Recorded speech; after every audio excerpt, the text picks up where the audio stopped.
Yo, today we're watching the post Endgame problem. It's gonna be a quick video today. I'm probably not gonna talk too much, but I am going to react to it. And I want to give my opinion afterwards. So, let's go. Films and stuff. Have you seen Moneyball? It's a Actually, I really haven't. excellent sports movie from 2011 chronicling the story of how Billy Beane, the general manager for the Oakland A's, transformed baseball. At the start of the film, the team is in a rut. They had just lost the 2001 seasonal division to the Yankees and were in the process of losing 3 star players. With their limited budget, the team was no longer competitively viable. There are rich teams and there are poor teams. Then there's 50 feet of crap. And then there's us. The team could no longer win against the odds stacked against them, so Beane decided that in order to win, he had to change the odds. With the help of Peter Brand, a 25-year-old Yale economics graduate, Beane came up with a completely new method of player assessment, nicknamed Moneyball. Disregarding all other methods of player worth, Beane mainly focused on one statistic while building his new team. Why do you like him? Because he gets on base. With this team of misfit yet consistent players, the Oakland A's over the 2002 season would go on to win 20 consecutive wins, the longest win streak in baseball history. Despite all their flaws, their consistent on-base percentage led them to glory. And while they didn't win that year's World Series, they did succeed at changing the game. And where baseball has Billy Beane, Hollywood has Kevin Feige. With the goal of adapting the Marvel comic books faithfully to the big screen, Feige installed a similar philosophy while building his dream team. It doesn't matter if the movies are flawed. It doesn't matter if the stars aren't A-listers. And it doesn't matter if this is the director's first action movie. There's only one real stat that matters. Get on base. While other franchises soared to the heavens or crashed and burned, Marvel Studios was uniquely consistent, offering solid B+ to A- adventure films that audiences could unwind and relax with. Like the 2002 Oakland A's baseball season, the first phase of Marvel films was a miracle of strategy and circumstance. Throughout this phase, they scored base hit after base hit. Iron Man, Thor, Captain America. And now that the bases were loaded, The Avengers, the big team-up film in development for over 4 years, was on deck. I see Avengers the walks up to the analogy. plate. Okay.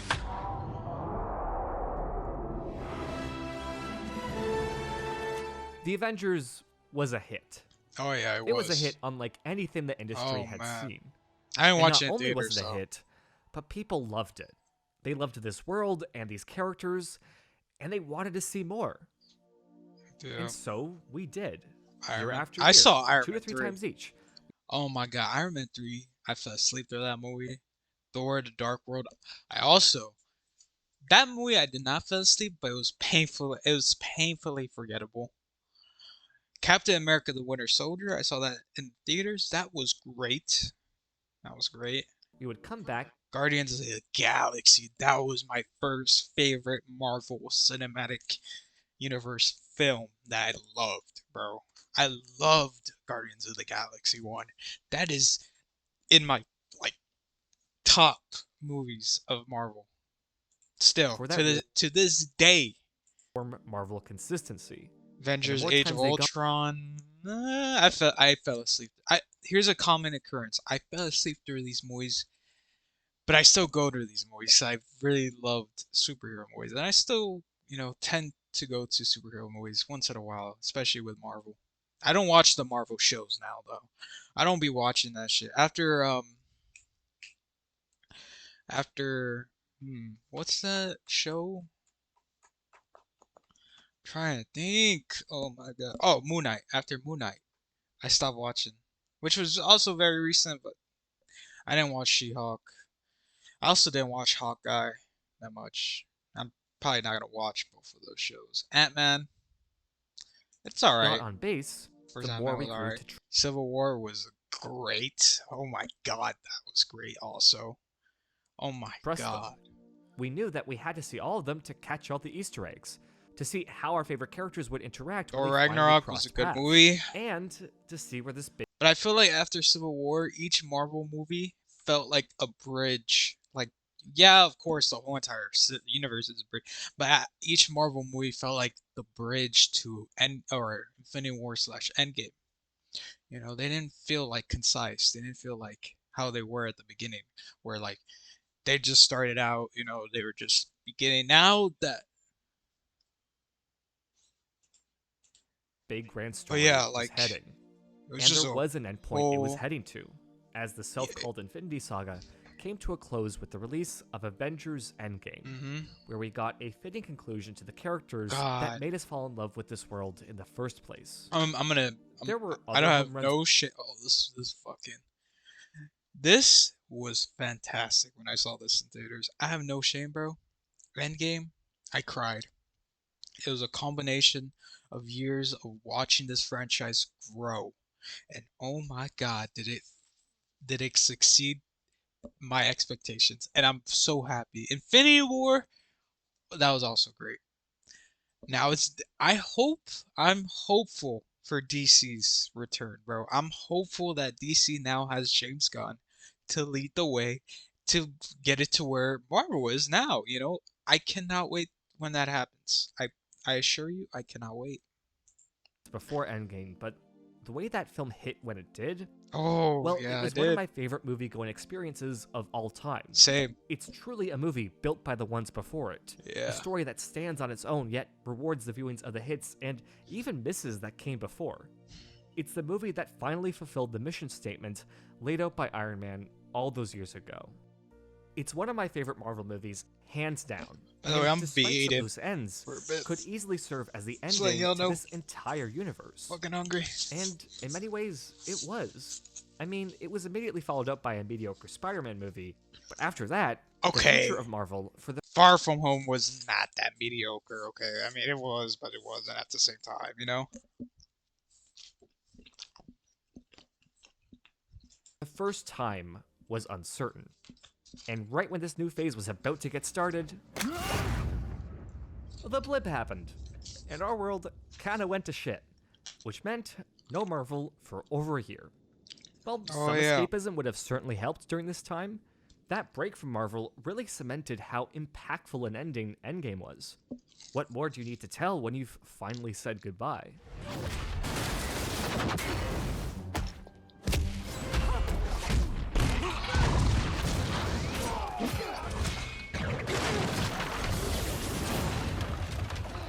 It turns out, a whole lot.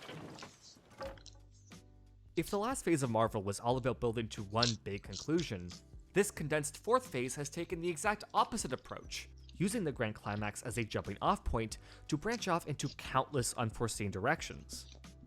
Whereas Marvel in the past would balance new projects with returning franchises, Phase 4 was an onslaught of new faces, new places, and when we do get familiar characters, we see them in unfamiliar environments or are using them to set up said new faces.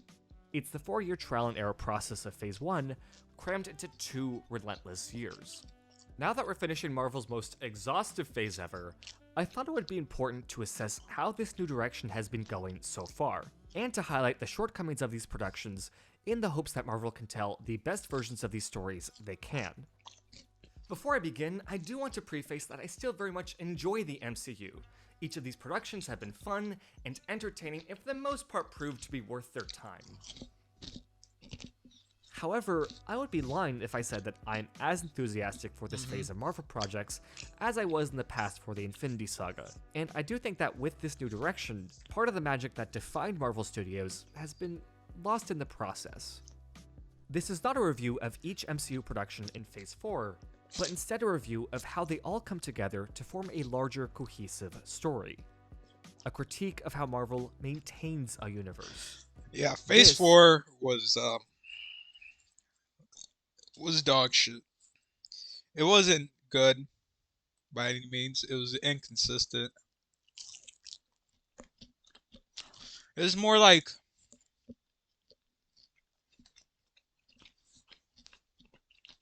you know, start of the season. I'm gonna phrase this as an NFL team now. Start of the season, you had Iron Man 1, Captain America 1, Thor 1. You know, They were good hits. You made a couple wins. You're 3-0 or 4-0. You have your starting quarterback, you have your starting lineman, you have an all-time receiver. You have all-time. Your quarterback's going to be a legend. This is basically your chance to go to the Super Bowl. All right. Throughout the season is the whole entire Infinity Saga. You know, the playoffs are Infinity War and Endgame. So Infinity War, you you make it to the playoffs. You you keep getting touchdown after touchdown after touchdown until bam, an all-star receiver goes down. But you make it to the Super Bowl. You're kind of in a bad situation, but you make it to the Super Bowl as underdogs, and you're like, oh my God, you're now in the end game, and at that point, you win without your star receiver, without a couple um, defensive weapons. You still made it to the Super Bowl and win an end game. Now the following season, all your players, they're free agents, most of them, not all of them, my bad. They're free agents and they're leaving your team. They're going to another team. And that other team will be the DC universe. But you see the point I'm making, right? Basically, and the Phase 4 is basically your team as the year next. You don't have not so much good players as the years before, so you might not make it to the Super Bowl this year, and you're probably gonna not even go to the playoffs at all. Let's be frank, But this is your rebuild year. This is the year you have a chance to rebuild upon your past success, and that's what I think Marvel is gonna do with Phase 5. Phase 4, they're bad. They didn't make it to no playoffs. Phase 5 will be the rebuild year. This is when they're getting their players back in action, and that's what I cannot wait to see. Um, that was great. Oh my God, what a great metaphor that was. I'm gonna be honest with you. um, but let's continue watching this video. I don't want this to be long. Is the post-Endgame problem. That was clean. That was clean. One of the defining elements of the Infinity Saga was, of course, the Infinity Stones, the universe-shaping MacGuffins that drove 90% of the conflict from the first Avenger all the way through Endgame. While heavily criticized as the films were released due to their repetitive nature, I do believe that these films centering around these stones really helped shape and define what the MCU is today. It made it so that even though these characters had yet to cross paths, they were all still part of the same battle, making their inevitable crossovers not only organic, but necessary. The Infinity Stones were the glue that held all these stories together, leading to the surprising interaction and growth that would become the MCU's greatest asset. So with the Infinity Stones now dealt with, returned to their timelines, never to be meddled with again, what is to become the new glue that brings all these storylines and developing characters together? Is it the fallout of the blip and the struggle of rebuilding fallen societies? Maybe it's the introduction of the Celestials and the galactic oversight they have over this universe. Or is it the branching timelines created by Endgame and the chaotic worlds of the multiverse? Or is it the... Yep, you get it. It's all the above. For the first time in the MCU, it really feels as though these characters are off in their own separate worlds on trajectories that don't overlap. The issues that Sam, Wanda, and Clint deal with on Earth don't seem to tie into the galactic stakes of the Eternals or the time-bending shenanigans of Loki.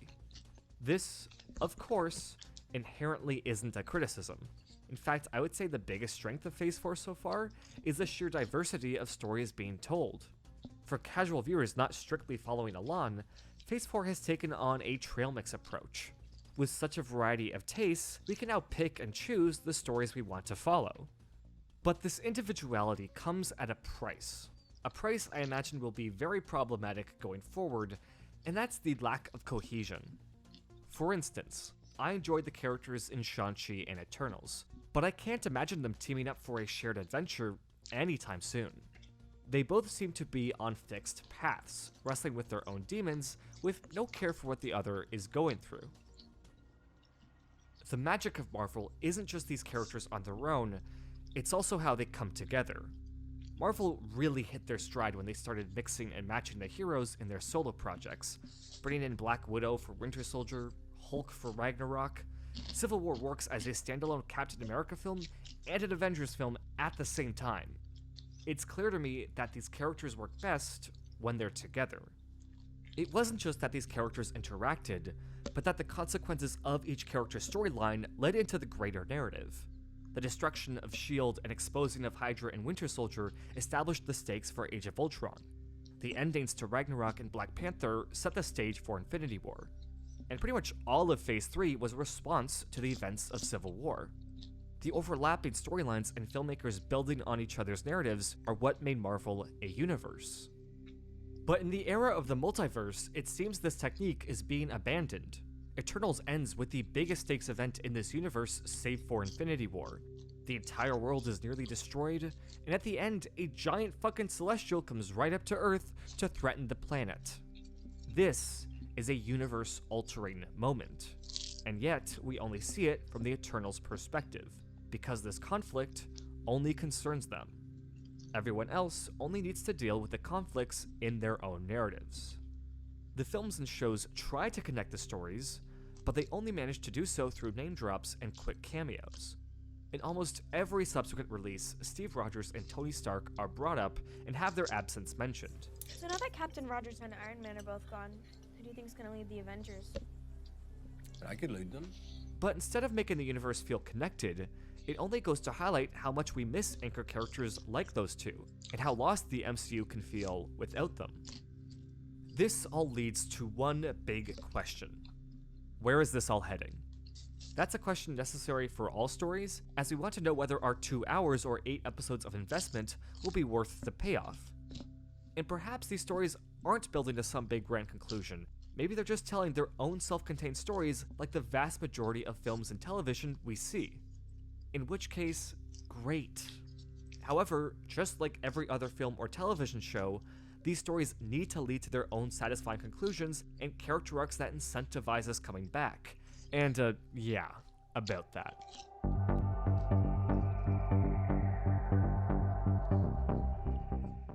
There's this moment 2/3 into the film adaptation where Charlie Kaufman is seeking advice on how to finish his script from Robert McKee.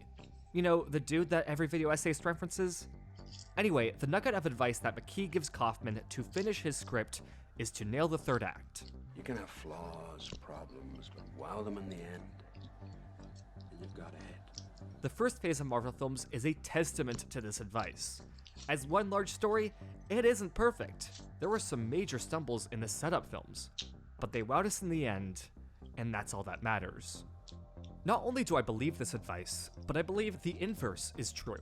Stumble at the third act, and you can kill an otherwise promising story.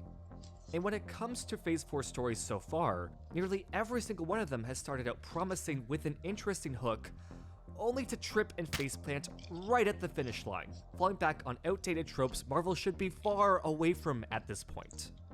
WandaVision starts out as a brilliant deconstruction on sitcom storytelling, using it as a metaphor for grief and the failure to move on, and then over the final 2 episodes absolves Wanda of all wrongdoing and devolves into a generic CGI mirror match. Black Widow starts with a compelling dramatic focus on Natasha confronting the sins of her past and taking accountability for her actions, and then ends in a final battle where everything goes comically right and none of the characters actually face any consequences. Shang-Chi builds up such a compelling conflict between Sean and Wenwu with a final battle centered around the right and wrong ways to move on from tragedy, and then throws all that work out the window for a battle with a giant dragon. But I believe we can do better. Across the board, especially on the television front, Marvel has struggled with its climaxes this phase. These weak climaxes are a reflection of the Marvel team not quite adapting to the strengths of episodic storytelling, as these shows feel like 2-hour movies stretched into 4-hour series. Not only do they lack the depth and self-contained adventures one gets from a serialized story, but they also miss out on the finality and catharsis that can come from a singular film. What really doesn't help things is that pretty much all of these shows relied on one trope that needs to be buried 6 feet underground, and that's the surprise villain. Surprise villains are what you do when you don't actually want to build a meaningful conflict or dynamic between your main hero and villain. I will give them a pass in family films, as kids do need to be taught not to trust every nice person they see, but these reveals do not come with any catharsis or learning for their heroes. In WandaVision's case, it exists to take away responsibility from Wanda's actions. It's also worth noting that when every story ends with a surprise villain, it's no longer a surprise. You're conditioning us to see this coming. The main reason these villains are kept as secrets is because these finales do not mark the end of their stories. These are important antagonists that comic fans know all too well, and will surely have long-lasting effects on the MCU going forward. If anything, their surprise entrance is more an introduction for them into this world as a whole, commandeering the shows they debut in. They're put at the end so as to be as fresh as possible in the viewer's mind. Their introduction themselves is the payoff. The ending that pained me the most of all of Phase 4 was Loki. The multiverse setting was a perfect fit for the character, with the manipulative nature of the TVA effectively countering the controlling and disruptive nature of Loki. For 5 wonderful episodes, the narrative thoroughly interrogated Loki as he unraveled the TVA, with him learning in the process what it truly means to love oneself. And then, for the final episode, we mainly focused on the introduction of Kane the Conqueror, the mystery man behind the TVA, and delayed any and all resolution between our Lokis for a second season. Marvel, for the most part, have been good at organically setting up its future characters and storylines. That's what the post-credit teases are for.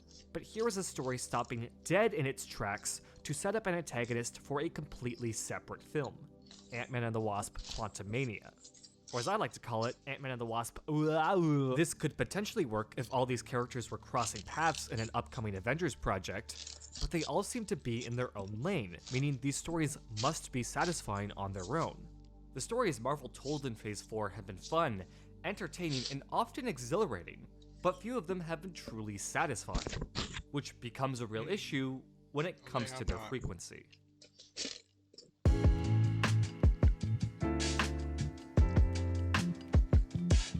I'll give Phase 4 The frequency this. of Marvel projects has It's always been been fun. a contentious topic. Hasn't been and bad. over the last 2 Like, years, hasn't most been people boring. have found their breaking point. You know, I think each I movie speak has for been everyone fun when I to say watch.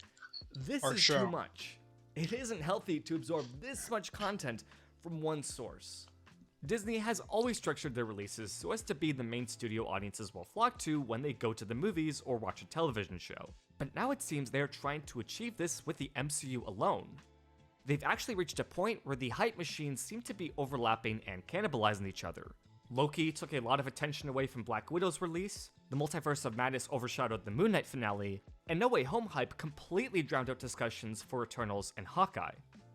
This has reflected itself in the box office, where many of these projects are performing far below the Marvel average.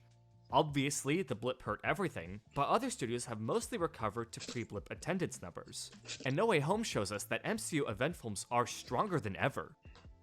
The Disney Plus shows have also steadily declined in ratings as they've continued to come out. During the Infinity Saga, the MCU was always able to grow its audience with each subsequent release. Not every movie would break records like the Avengers films, but you could be certain that they would grow their audience with each phase. The fact that this isn't carrying over to the television side is at the very least concerning. The more that the MCU puts out, the less likely it is for each individual project to make an impact. As the shows and films are released concurrently, oftentimes within days or even hours of each other, their opportunity to be discussed diminishes. Without that discussion, these projects stop being stories that impact culture and instead become content. A momentary distraction before ushering the audience along to the next attraction. Marvel in the past changed the game to better their odds, but their move to adapt to the new game has hurt their individual projects. The MCU has become another casualty in the streaming wars, a weapon used to get as much content on these platforms as possible so as to be more lucrative than their competition. It seems like the MCU has a lot of issues right now, but the one issue they don't have is a lack of greatness. With great power comes great responsibility. Some of my favorite MCU moments have happened in Phase 4, including the romance between Wanda and Vision, all the wonderful variant Lokis we were introduced to, how Wenwu and John Walker were handled as antagonists, and it was really nice to see Sam Raimi bring back his chaotic horror energy. If I had to pick a favorite element, that bus scene from Shang-Chi might just be the best fight scene in the entire MCU.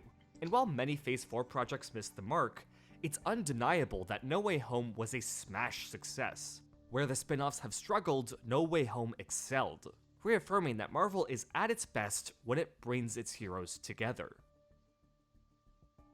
But these pros have been countered by the mounting disappointments in each story.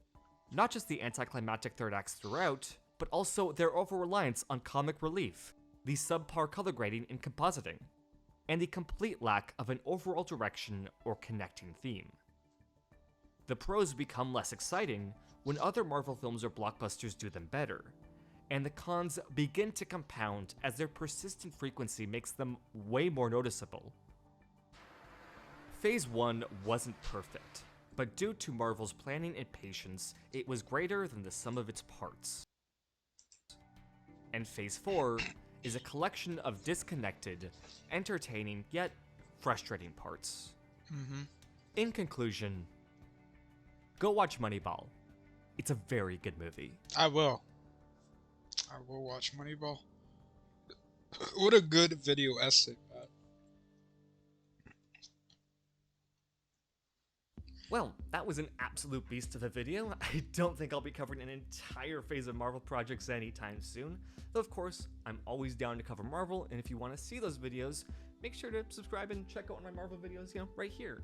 Also, if you want to keep up to date with all things me, follow me on Twitter, and Shout out to Films and Stuff and Jabird22. Shout out to them. They did a remarkable video essay on the post-Endgame problem, and it is a big problem with Marvel.